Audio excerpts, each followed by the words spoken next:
શું બોલવું છે તમારે નિંદતા જઈને? તમારું નામ શું છે? શું નામ છે તમારું? ગબ્બડવા કરે છે.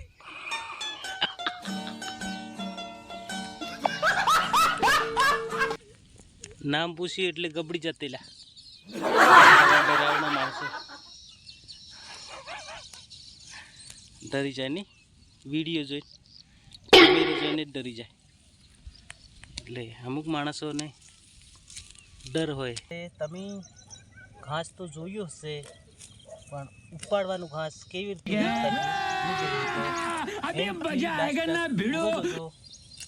હું તમને આજે ઘાસ કેવી રીતે ઉપાડવાનું એ પ્રયત્ન કરું છું, તો જોતા રહેજો. આવી રીતે ઘાસ ઉપાડવાનું. અને નાની મકાઈ હોય તો એની બહુ ફાયદો પહોંચે અને સારી બને. એના માટે ઘાસ કાઢવું પડતું હોય છે દોસ્તો. અને ઘાસ કાઢવાનું મેઇન કારણ કે આપણું અનાજ જે બી ધાન નાખ્યું છે એ નીકળે, જોરદાર બને, આવું જોર મજબૂત. પૂરું બતાવવાની કોશિશ કરશું બ્લોગની અંદર,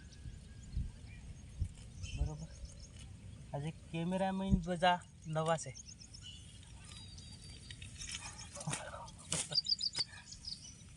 બરાબર. કંઈક કેમેરામેન કંઈક બોલો,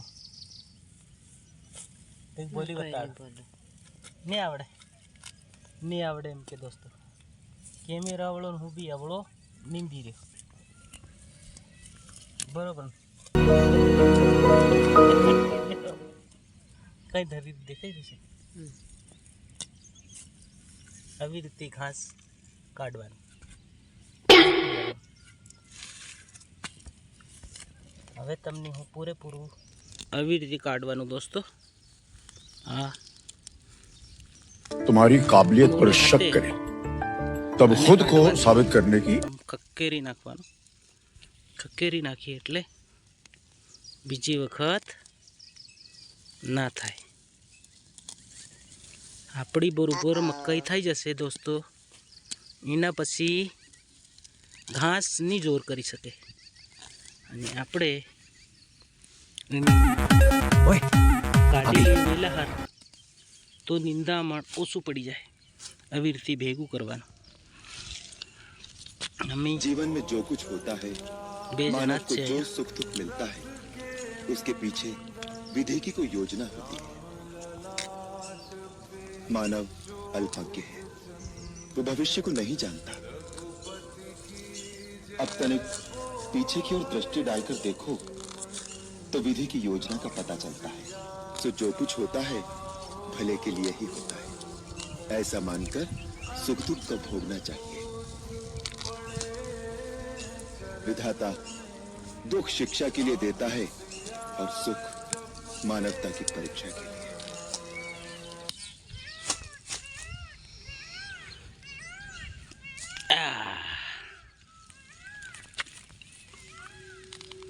કશું બોલવું છે તમારે નિંદતા જઈને? તમારું નામ શું છે?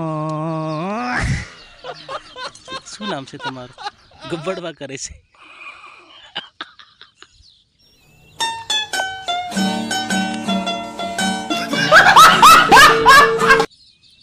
આવા ડરાવના માણસો ડરી જાય ને, વિડીયો જોઈ કેમેરો જોઈને જ ડરી જાય. એટલે અમુક માણસોને ડર હોય. આમ જાય તો સારી રીતે નિંદામણ નહીં થાય, પેલી બાજુ જાય તો નહીં થાય. મારી પાછળ પથ્થર છે. આજે મસ્ત લોકેશન પર આવી ગયા છે આપણે. જોરદાર વાતો કરવાના છે દોસ્તો. જય હિન્દ, જય ભારત, જય આદિવાસી, જય જોહાર. મેં હું અમૃતલાલ, તમારો ભાઈ. આજે નવી કંઈક બ્લોકની શરૂઆત કરીએ છીએ. નિંદામણ સાથે તમને અમારી મકાઈનું નિંદામણ બતાવતા જઈએ છીએ અને જોતા રહેજો. અમે આજે ઘાસ આવી રીતે નીંદવા આવી ચૂક્યા છે. આવી રીતે નીંદવાનું હોય. અને આ મકાઈ નાની નાની છે અમારી, પણ એ લગભગ 5 થી 6 ફૂટ એટલી વધવાની છે. 5 થી 6 ફૂટ ઉપર જશે અને ડોડા બી લેશે મોટા મોટા. તમે નહીં ખાધા હોય તો આવી જજો અમારા લોકેશન પર. કમેન્ટમાં જણાવી દેજો, કેમ કે લગભગ આ 15 દિવસ નથી થયા, હજી 10 દિવસની આજુબાજુ થયા છે અમારી મકાઈની. તો લગભગ હજી 2 મહિના હજી વાર લાગશે મકાઈની ડોડાની, પછી તમારા ડોડા થવાના છે. હું બી એકલો નીંદું છું, પેલી આમ પણ એકલી નીંદું છું. કેમેરા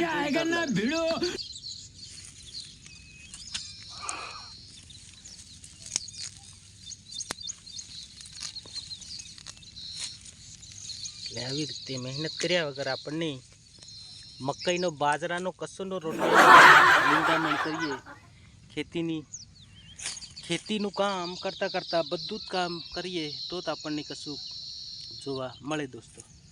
જેવી રીતે નોકરી કરીએ એને સમય આપવો પડે, નોકરી કરીએ તો આપણે એને સમય આપવો પડે, દિવસ પૂરેપૂરો આપવો પડે. એની સામે લાખ રૂપિયાનું કામ આપે તો આપણને 20,000 રૂપિયા પગાર આપે. અહીંયા ખેતીમાં એવું છે, અહીંયા જુગાર જેવો ધંધો છે દોસ્તો. જુગાર જેવો એમ કે કુદરતના હાથમાં બધું હોય છે. કેમ, વરસાદ સારી રીતે વરસી ગયો તો અનાજ સારી રીતે પાકે, બાકી વરસાદ સારી રીતે નહીં પડ્યો, વધારે પડી ગયો તો બી આ મકાઈ જે બી આછી દેખાય છે તમને જોવા મળતી હશે એ બી ગળી જતી હોય દોસ્તો. ગળી જાયનો મતલબ સુકાઈ જાય. એને વધારે વરસાદ બી નહીં જોઈએ, વધારે પાણી કમ પણ નથી ચાલતું. તો દરેક એની ટાઈમે ખાતર બી આપતા હોય છે. અમુક દવાઓ કીડ કવાણ પડી જાય એટલે આપતા હોય છે લોકો. આપણે તો એટલું બધું નથી ખેતીની અંદર નાખતા. એટલે શું છે કે આપણી ખેતીની લત બીજી તરફે લાગે, આપણે એને હાંસવાની બહુ જરૂર પડતી હશે દોસ્તો. આજે થોડુંક લોકેશનમાં અંજવાળું વધારે દેખાય છે અને કેમેરામાં થોડુંક લાઇટ ઓછું પડે છે એવું લાગે છે મને. આજે કેમ એવું વાતાવરણ થોડું બદલાઈ રહ્યું છે એટલે તો આવું થાય છે. શું કરીએ, આપણે ખેડૂત ભાઈઓ છે તો ખેડૂતનો તો આપણે એક જ બતાવવાની આપણે તમને કોશિશ કરશું. તો લાસ્ટ તક જોતા રહેજો.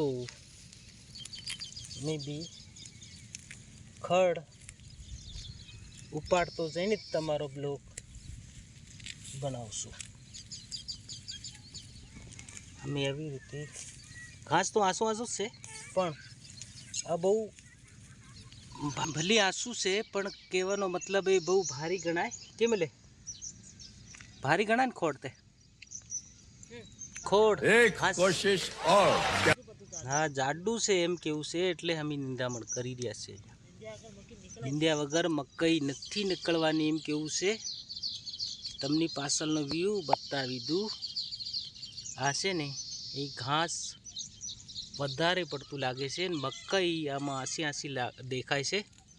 એટલે જ અમે અહીંયા નિંદામણ કરવા માટે જ આવ્યા છે. તો અમે આટલું થોડુંક તો નીંદી નાખ્યું છે. હવે આમ નીંદતા પૂરું આમ સુધી લઈ જશું અને નીંદશું. જોતા રહેજો. આપણે શું કરી, નીંદ્યા વગર તો રાગ આવે નહીં. બરાબર ને દોસ્તો. સાફ સફાઈ આપણી ખેતીની સાફ સફાઈ તો અનાજ બી એવી રીતે પાકશે, બાકી ખેતીની સાફ સફાઈ નહીં રહે એટલે ખેતી બી એ તરફે રહે. બરાબર ને દોસ્તો. એટલે આવી રીતે મહેનત કર્યા વગર કશું જ થતું નથી આ જમાનાની અંદર. શું કરીએ, મહેનત કર્યા વગર કશું નથી મળતું.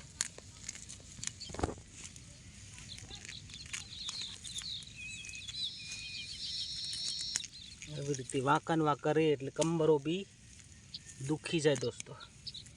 કમરો દુખી જાય એટલે હાજે રોટલા 2 રોટલા ખાઈને ઊંઘી જાય એટલે નાઇટમાં ખબર જ નહીં પડતી હોય દોસ્તો. ખબર જ નહીં પડે, રાત જાય ખબર પડે. બોલ. આખો દિવસ વાપુર રહેવાનું પછી કાંઈ એમ કહેશે કે આખો દિવસ નિંદામણ કરીને કમરો દુખી વાગે એટલે રાત નાઈટ જાય તારે કંઈક ખબર જ નહીં પડતી, કે થાક લાગે ને એટલે થાક લાગે. થાકમાં કેવી રીતના નીંદર આવે, કેવી રીતે સૂતાશે એ બી ખબર નહીં પડતી હોય દોસ્તો. એટલે આ કામ ગાંડું છે. જેવી રીતે ખુરશી પર બેહીને ઓલો કંટાળી જાય એવી રીતે માણસ બી અહીંયા ખેતીનું કામ કરીને બી થાકી જતો હશે દોસ્તો. એટલે આવું કામ, નોકરી બી એક કામ કહેવાય અને ખેતીનું બી એક કામ હોય છે દોસ્તો. દરેક માણસો મહેનત મજૂરી કરી પોતાના ખેતીથી અંદર થોડું ઘણું બહારનું આમ તામ કરીને ગુજરાન ચલાવતા હોય છે દોસ્તો. મારી આગળ પાછળનો વ્યૂ તમને આજે નવો લાગશે અને અમે હવે જોરદાર લોકેશન પર આવી ગયા છે. તો લાસ્ટ અમે અહીંયા રહેવાના છે. આના બ્લોકમાં પૂરો બ્લોક અહીંયાથી જ બનવાનો છે. આજે આજુબાજુનું લોકેશન તમને બતાવી દઉં. મારી પાછળ જે દેખાય છે તમને આ બાજુ એ જંગલ એરિયો છે પૂરેપૂરો, એટલે પૂરેપૂરો જંગલ એરિયો, બહુ ખતરનાક જંગલ છે અહીંયા દોસ્તો. અહીંયા લીલગાયથી માંડીને તમામ લીલગાય, હા હણિયા અને શું કહેવાય સુવર, એ બધી જ વસ્તુ અહીંયા રહેતી હોય છે. હા દોસ્તો, કેમ કે એ બી ખેતીની અંદર સહાડા પાડી નાખે, અનાજ નાખી દઈએ અમે. પાણીના વજનથી મોરલા ક્યાં કરે છે. અમે નિંદામણ કરી રહ્યા છે ઓલરેડી. આપણે દોસ્તો પાણીના વજનથી મોરની કેહરી તપે એટલે ક્યાં કરતા હોય છે. આપણને થાક લાગે એટલે આપણે કોઈ બી કહેતા હશે એવી રીતે એમને બી કુદરતે કંઈક માર આપ્યો હશે તો તે ક્યાં કરે છે. તમને અવાજ આવતો થશે ઓલરેડી. તો મારી પાછળ જે બીજું દેખાય છે તમને એ બીજાના ખેતરો છે અને અહીંયા બી બીજાનું ખેતર છે. અહીંયાથી જે સામે હેડો દેખાય છે ક્રોસમાં તમને આમ, એથી અમારું છે. આમ પેલો ત્રિકોણથી માંડીને આમાં સીધા પેલો સામે હેડો તમને જોવાતો હશે, આમ થઈ સીધા બાજુ લીલગર બાજુ થઈ પૂરું અહીંયા જ્યાં મેં ઊભો છું ત્યાં સત્તા ત્યાં સુધી છે. ઘણા માણસો મકાઈ હળવાનું બી કામ કરી રહ્યા છે. અમે નિંદામણ કરી રહ્યા છે. એટલે અમે હવે થાકી બી ગયા છે. હવે જશું થોડીક વારમાં જશું. અમે નીંદવાનું કામ કરી રહ્યા છે. એટલું ઉખાડાલું એક ઢગલી, એક બીજી આમ છે, 2 3 4 5 6 7 8 એટલી ઢગલી હજી ગામની અમારી નથી બંધાઈ. મોટો પોટળા જેવું થશે એટલે લઈને જશું ઘરે ભેંસ માટે. ભેંસને આપીએ એટલે દૂધ આપે, એ દૂધ ઘરે વાપરીએ એમ તેમ શામાં.